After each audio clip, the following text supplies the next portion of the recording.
We check in how we're doing emotionally, individually, if there's any unresolved things from the week we need to address, and that really keeps that connection strong. And then the second half is the logistics and strategy. So we make our meal plan, we do the calendar check, who's taking which kid to soccer, and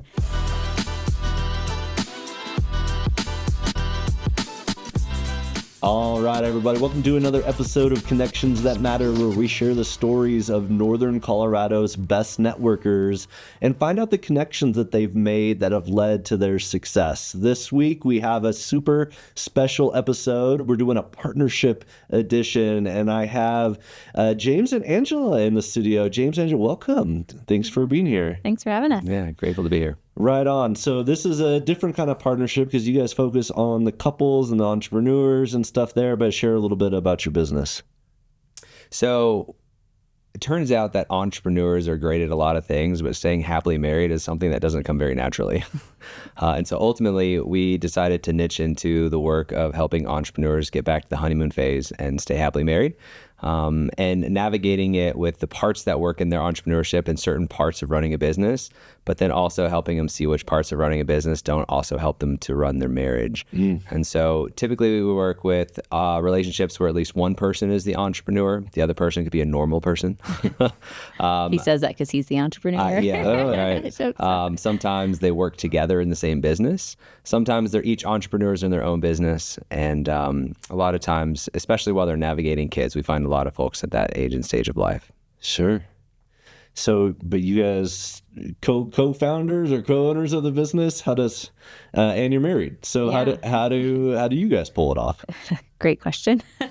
Ask us, changes day by day. But so I've been a counselor therapist for 20 something years. And so when we started our marriage, James was the entrepreneur and I had a W-2 counseling.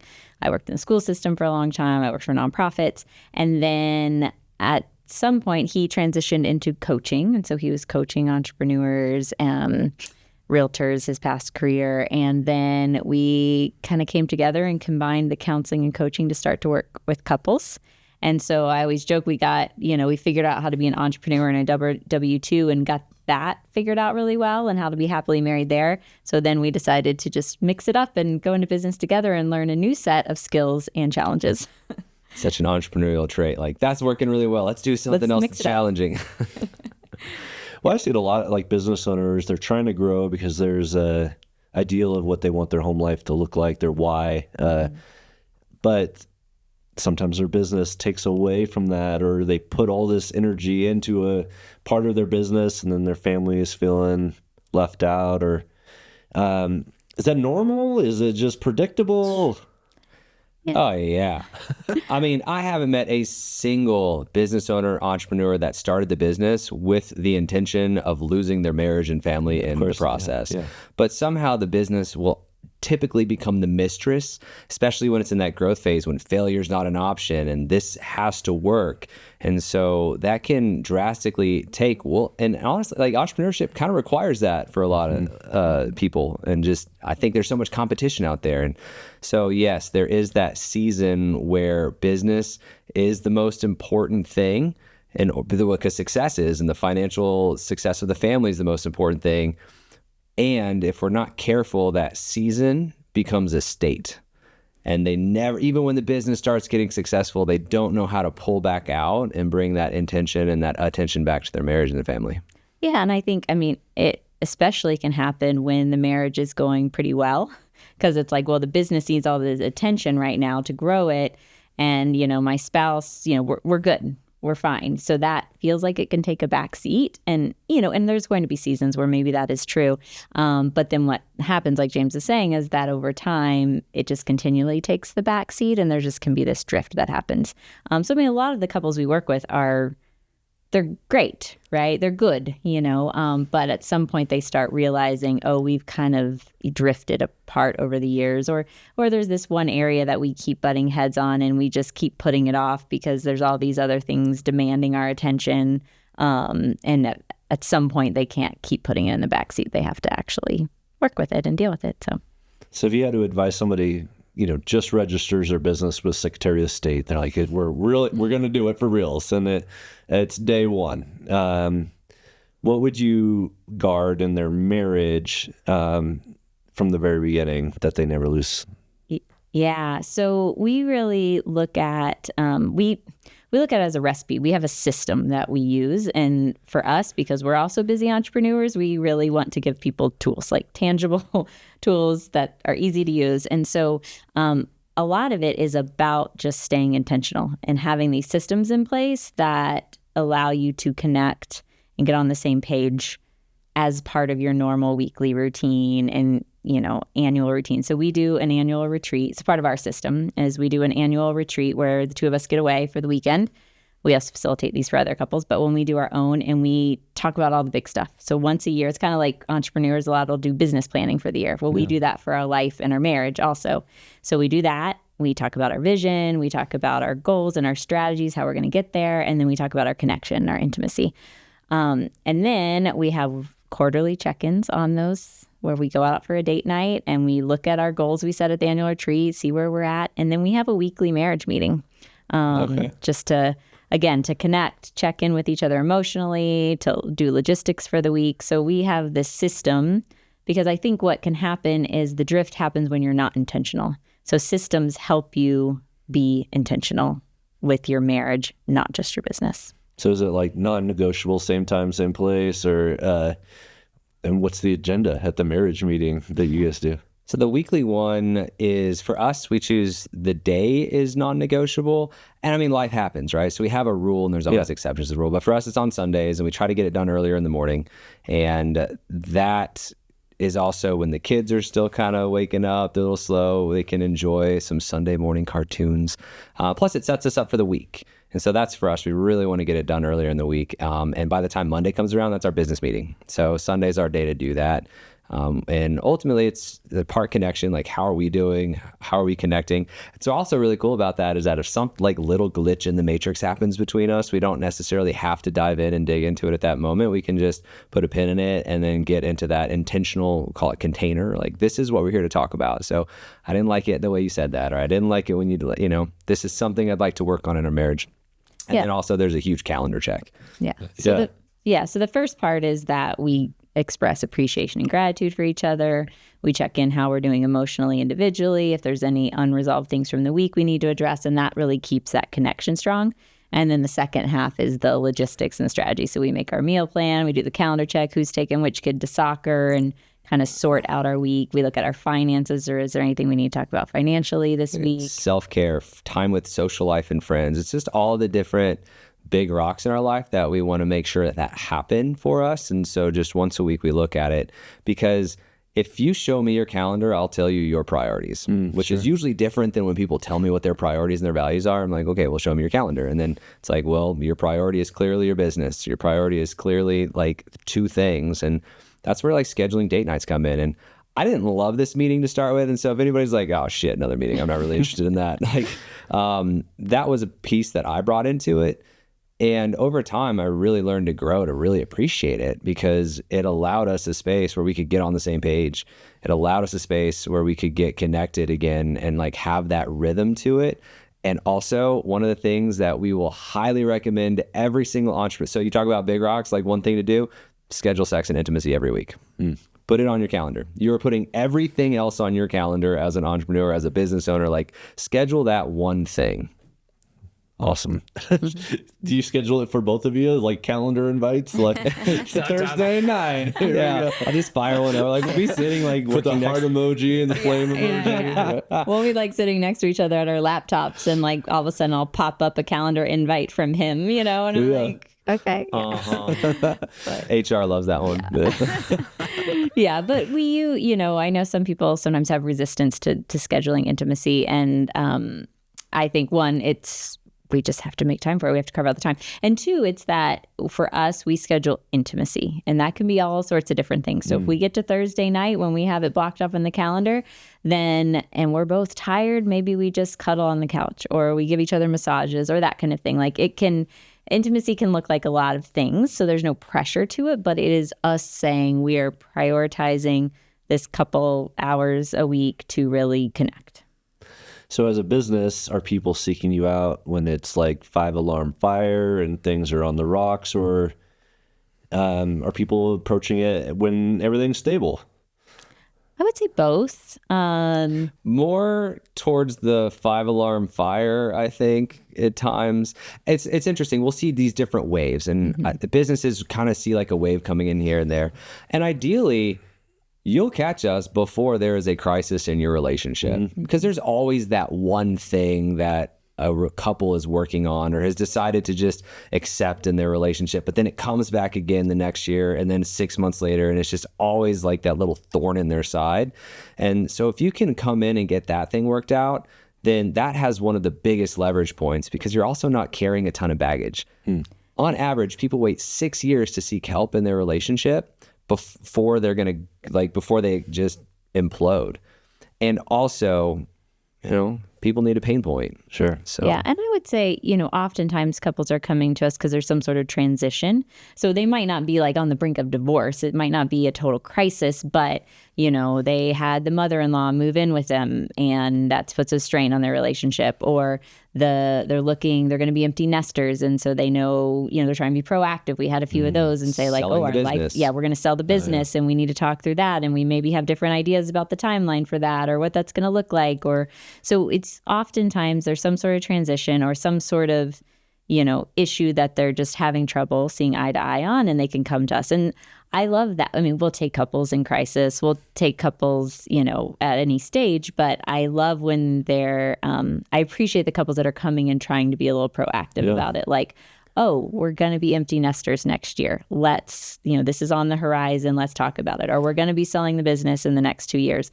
Let's talk about it. And those are really fun to work with, because we can help them, set them up for success. The bar for us is that they are choosing to be all in on the relationship. They're not deciding if they still want to be together or not. Like, we're doing this and we're going to make this the best relationship possible. Here's where we're at today, but we both know the direction we want to go.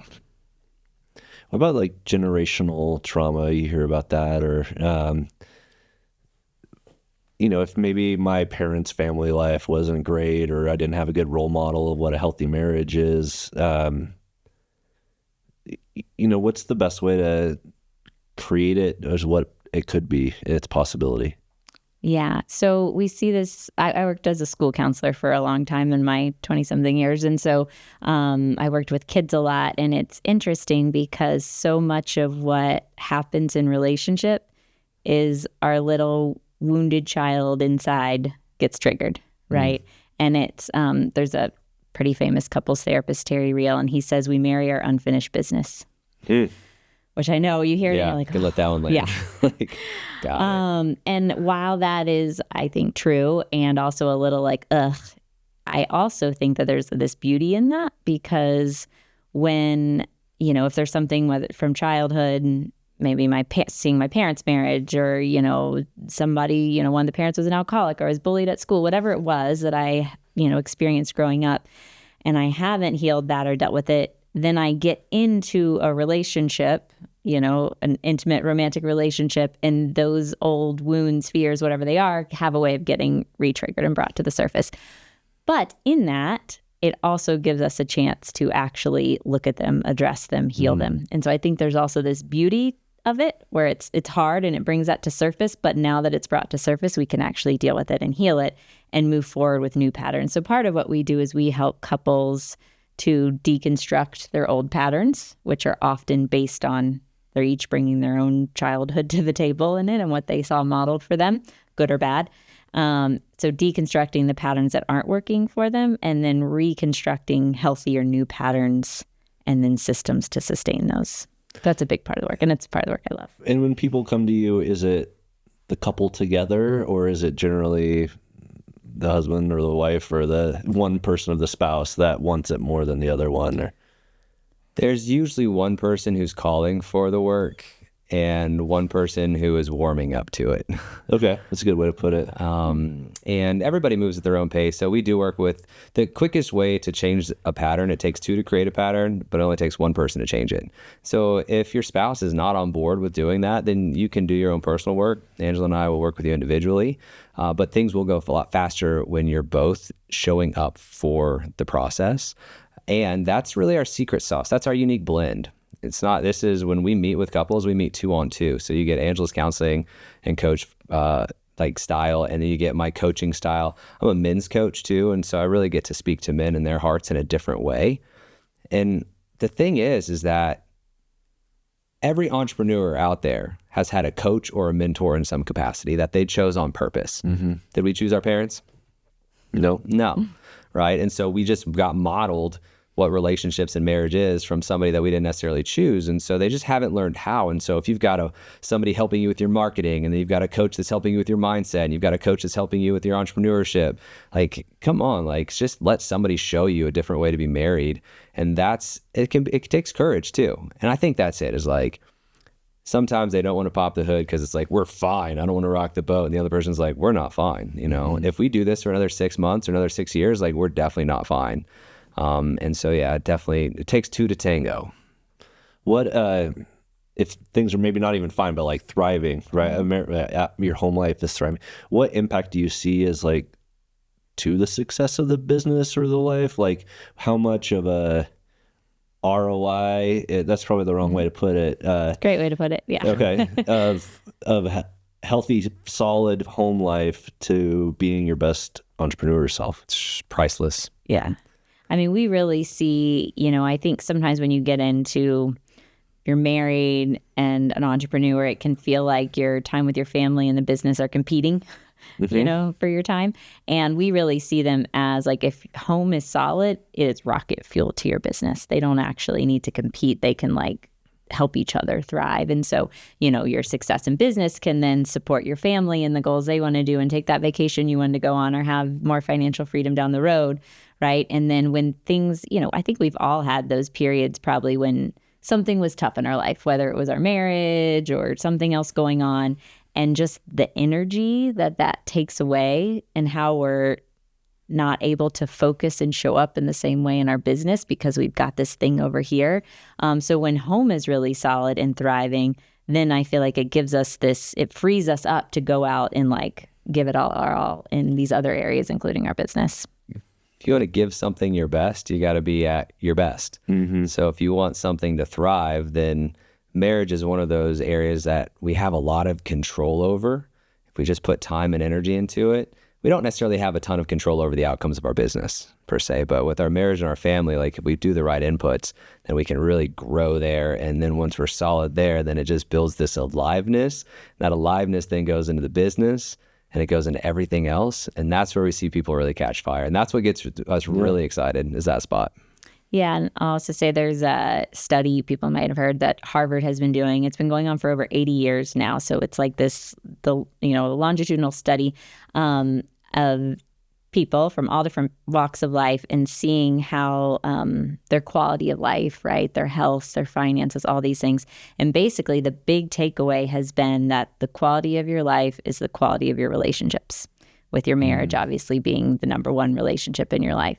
So people were healthier, they made more money, they lived longer, all these factors of success based on if they had solid relationships, with marriage being number one. So I think it's been cool research to watch unfold and just showing us that, yes, this actually does have the biggest impact on the rest of our life.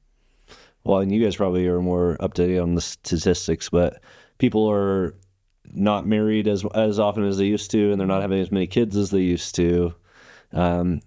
What's the impact of that, I guess, as a society, on a societal level, without as many healthy marriages?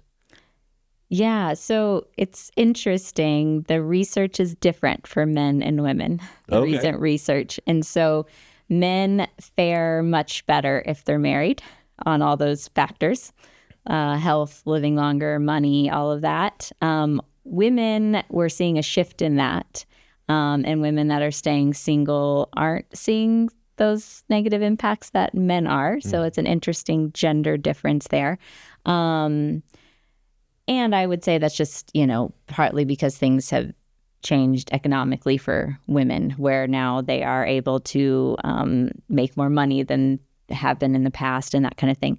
But ultimately, I think if we're looking at the quality of our life being the quality of our relationships, there is still value even for women who might be doing financially better than they used to be, to have that quality relationship. And I think some of that is, again, it's the quality of it, right? And so if I'm in an unhappy marriage, I'm not going to get the same benefits as if I'm in a happy marriage.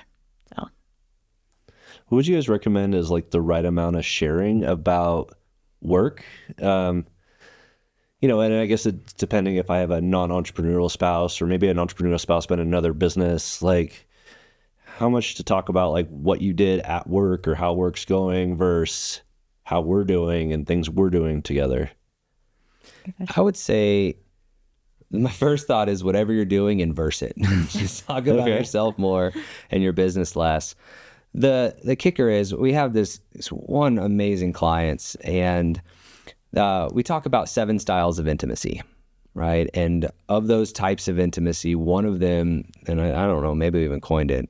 I think we might have. We might have. Call it co-creation intimacy. What are we creating? It's a creation intimacy, that excitement when we're building something, and entrepreneurs carry that one, and it's usually quite a big bucket. They got a big bucket and they're ready to just pour into that. And so when the business is the thing that's lighting you on fire, and the business is the thing that's getting your creative juices flowing, you want to come home and let me share this thing. I'm tackling this thing. I won this thing, right? Yeah. It's a form of intimacy, right? And so in the emotional intimacy bucket, mine is like a shot glass. I'm like, cool, fill mine up and I'm good to go. Angela has a 55-gallon drum, right? And so if she comes at me with all that emotional intimacy after a while, I'm just going to get overloaded. It's overflowing, it's spilling everywhere. So if we look at it as an intimacy language, an intimacy style, it's really being able to connect with your spouse and understand what that is. And for a lot of people, it's going to be a little different. And so there's just call it again, this container. What are we here to talk about? We're in this container to be emotionally intimate. We're in this container to be sexually intimate. We're in this container to talk about our week. So if you build the right container to say, I'd love to tell you all the things I'm excited about my business, and it gets funneled into that one point, then they're going to receive it better because they know it's not spilling out into every little nook and cranny of time you have together. Yeah. So I think, what you're speaking to is being attuned to your partner, right? And so if your partner... That's why having both of us is really great. She's like, this is actually what you're saying. I'm translating. Let me translate what that man was saying. Is that, for some, they're going to want, I wanted to hear about James' business when he was the entrepreneur and I wasn't, right? Because he was excited about it. He had been off all day away from the house usually. And so when he came back, it was like, yeah, how was your day? And I wanted to hear, because for me, that was part of filling my emotional intimacy bucket, knowing what was going on in his day and his business and all of that. For other people, it can be, we've had clients where she was just like, all this energy, he just gets excited and he'll talk for 2 hours and I'm just overwhelmed and it's too much. And yeah. And so I think it's noticing, and establishing as a partnership what's appropriate. If you are in business together, like we are now, I would say it is very important to have boundaries around when you are going to talk about the business. Otherwise, it could bleed into all areas. So we have our marriage meeting on Sunday.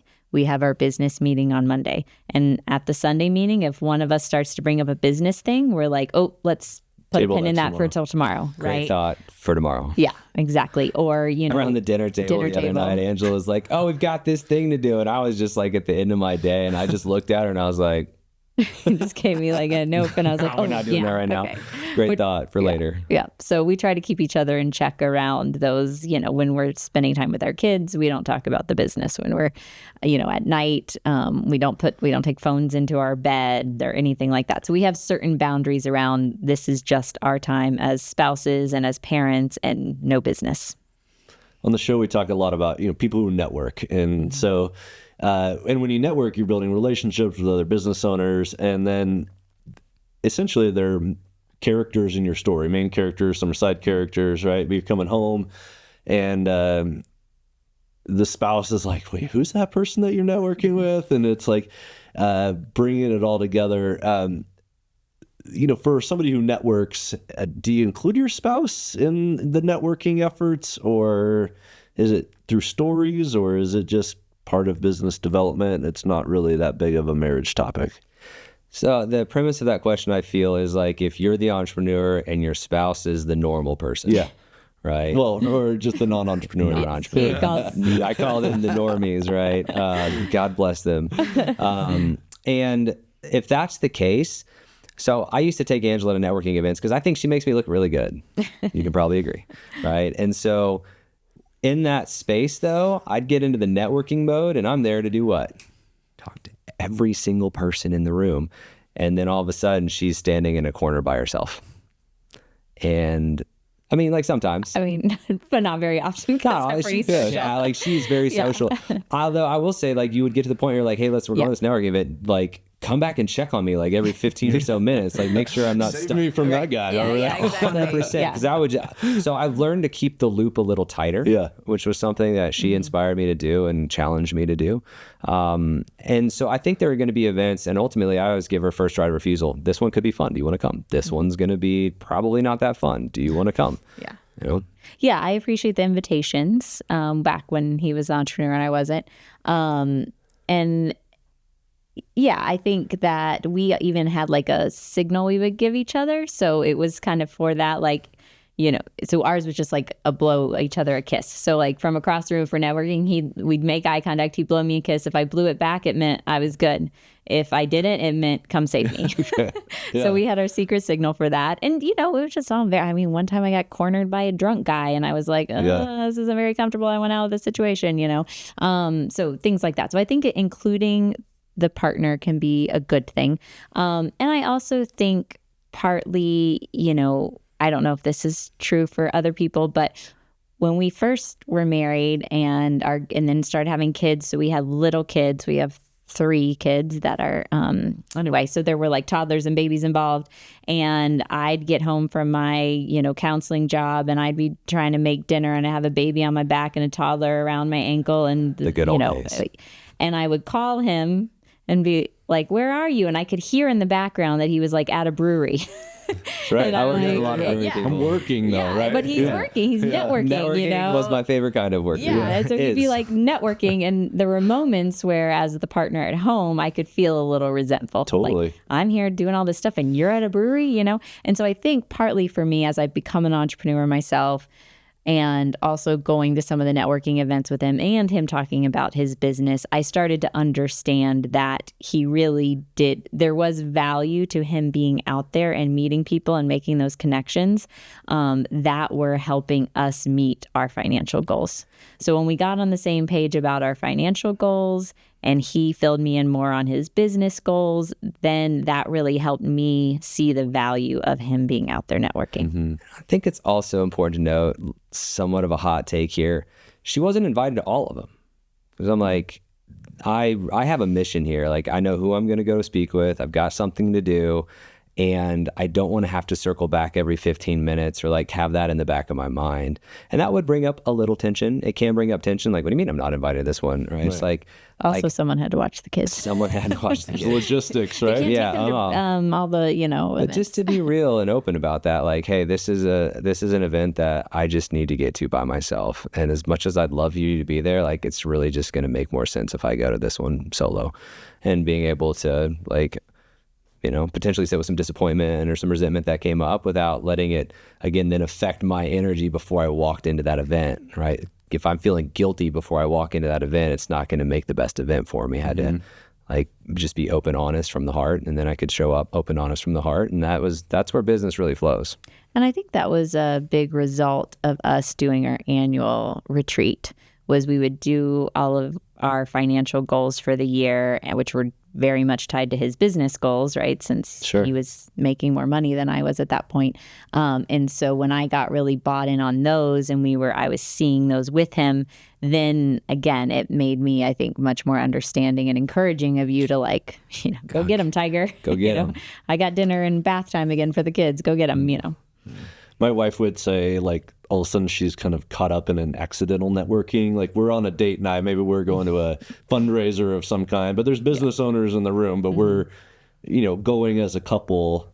Any tips for non-entrepreneurial spouses if they're caught in accidental networking opportunities?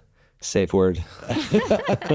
Secret signal. Yeah. Yeah. I think those help. And then I also think that, you know, again, I tried to be like his wing woman in a lot of ways back in those days. And so if I get in a conversation with someone else over here and he's in a conversation over there, I might casually drop that. Oh yeah, my husband, he's a realtor, whatever, because I know that more people knowing he was a realtor when he was a realtor was helpful for business. And so I tried to look at it as like, how can I support him in this moment? Yeah, you help bring a lot of business. Now, a tool so back to a good tangible tool in this case, right? Yeah. If we're doing accidental networking, that's the opposite of like the intentional networking that you bring in such a great value. And also like if I'm out, like especially in the kind of work that we do, like there's always a potential to meet somebody. And so there's an exercise that we can do before those called FORBID, FBID, stands for fears, boundaries, intentions, and desires. And so you each get to say, these are my fears about going to this thing. I'm going to get stuck in accidental networking. Okay, well, what are my intentions? Have fun. Boundaries, like 5 minutes, right? Yeah, if that happens, then your mission, or if I was in that case, my mission would be to connect. Nice to see you. Hey, clearly we've got something more to talk about, but right now I'm on date night. Yeah. And so what's the best way to double click and circle back on this thing later? And so it gives you permission to make that connection, but then step back into the relationship, which I think is a really great trust building thing in general. Like their spouse is going to be like, hey, that was like cool, Yeah. So it can really also build the relationship by setting that boundary. And then if you know what that is beforehand, then you can really execute it in the moment. Yeah, and we use that tool. So again, it's FORBID, FBID, fears, boundaries, intentions, desires. And we use it for all sorts of things like, oh, we're going on a family vacation. Let's talk about it, right? Oh, we're hosting Thanksgiving with all of your family. What are your fears, boundaries, intentions, desires for this holiday? Can I hire this new business coach? Yeah. So we, and it gives us a chance to know what each other's fears are and boundaries, intentions, and desires. And then we can, help each other not only stay on the same page, but if I know he has a fear of something and I see that thing's starting to happen, how can I help out with it? Or if I see one of the boundaries we've set, getting brushed up against, then how do I make sure we've been talking for more than 5 minutes to this person? Like we're getting close to the boundary. Maybe I'll go steal him away. Yeah. What about distance? Meaning that some people travel for business, they're away from home, or there's like a huge deadline. They got to hit something by Friday. So they're pulling late nights and they're just out of the normal routine. How do you keep it healthy when it's like maybe the relationship is strained, hopefully for a short-term period of time, but any tips on that kind of stuff with distance? So one thing, and again, this can be used in a variety of settings, but that we do is we look at bookending things. So if there's going to be a time where maybe there's going to be a big project and you see it coming, it's going to be like, oh, these couple weeks are going to be really busy. I'm going to be working late hours. Bookend it with some intentional time, a date before, and then after, once that project's over. We'll do that too if we've had series of time where we've had a bunch of family in town and visitors and that kind of stuff. And so it's like, well, we're going to go on a date and we're going to connect before all the visitors come in town, and then we're going to bookend it and go on a date after. So for us, that kind of helps us, connect before the thing and then also reconnect after. And then I think the other thing is just a lot of open communication, so being able to, communicate that, hey, I realize that I'm working late and I really appreciate your support. That showing each other appreciation, showing each other support, I think can go a long way until you're able to reconnect on the other side of it. It can come with a little entitlement sometimes. Like, I'm working. This is how I bring money into the family. This is a project. You know how important this is, right? So you just hear like the defensiveness in that voice. So just checking on that entitlement, justification, right? Because ultimately it's like, I wish I was with the family too, right? Like, I don't want to be doing this, except I want to be building this business, right? I feel like I'm sacrificing. So there's an invitation to not take things so personally, right? And especially so if I'm the entrepreneur and I'm the one with the big deadline or the big project and I'm just really like burning the candle at both ends, and then I get out of the office and I see her for 5 minutes before bed and she goes, I miss you, right? I'm like, don't you know how it can really like trigger some of our inner like core wounding? Mm-hmm. I'm not showing up enough. I'm not doing this. So it's really just giving grace to like also listening to their experience. Yeah, I miss you too. just validate, which validation, by the way, and I loved when I learned this. It was like, it does not mean that I agree with what you're feeling, but it means that I can understand and validate that is a real emotion that you're having. Right on. Any no-code date spots that you guys highly recommend? Yeah. Go ahead. Yeah.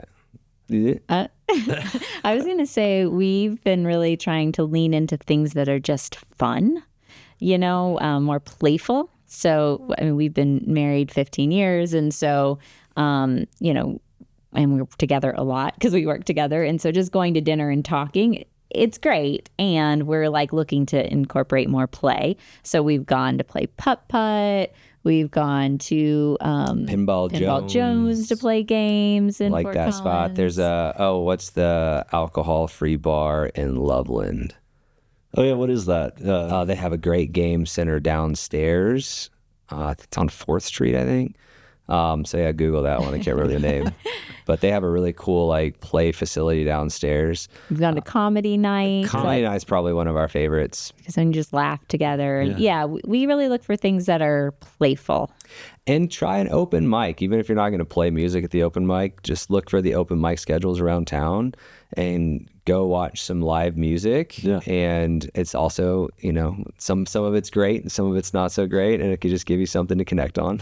We recently went to swing dancing. They alternate venues, the swing dancing club. I don't remember what they're called, but they were playing at Avo's one night and we went and watched them and tried swing dancing, which is something we'd never done before. So doing things that are new, a little out of the ordinary, the fun, the play is really what we try to incorporate. When we talk about connections that matter, one thing that, like we said, if you don't have it right at home with your spouse, your family, a lot of this business stuff doesn't really matter in the long run. So thanks so much for sharing the tips about how to keep it strong and your insight and your wisdom. If my marriage could use a boost or the outside person to look at some blind spots, how can people get a hold of you guys? On Instagram at loveintentionally.co. And then our website is loveintentionally.com. One of the things we just love to do with everybody is hop on a quick 45 minute discovery call and just see where you're at, where you're trying to go. And you will always walk away with one of the many tools that we have that is going to meet you where you're at. And if you think we can help, but we'll always point you in the right direction. And so that's just, at this stage in the game, it's still nice to have time and space and create time and space to be able to hop on those calls with anybody that wants to have them. Yeah, and those are free. So. And you guys have a podcast too, so people can listen in. So plug your podcast if people want more James and Angela content. Yeah, it's called Married and Magnetic. Awesome. Which is also the name of our book, which you can find on Amazon. So. Right on. Well, thanks so much for coming on. It's been a pleasure speaking with both of you, and we'll see you around Northern Colorado. Thank you so much. Hey all, thanks for watching. I love networking and building relationships with other Northern Colorado business leaders. So if you want to come meet some of these podcast guests, meet me, or meet some other amazing entrepreneurs in Northern Colorado, I would love to have you attend one of our next events. Go in the podcast description. There's a ways that you can see our upcoming schedule, and maybe you could be a future podcast guest as well. Thanks.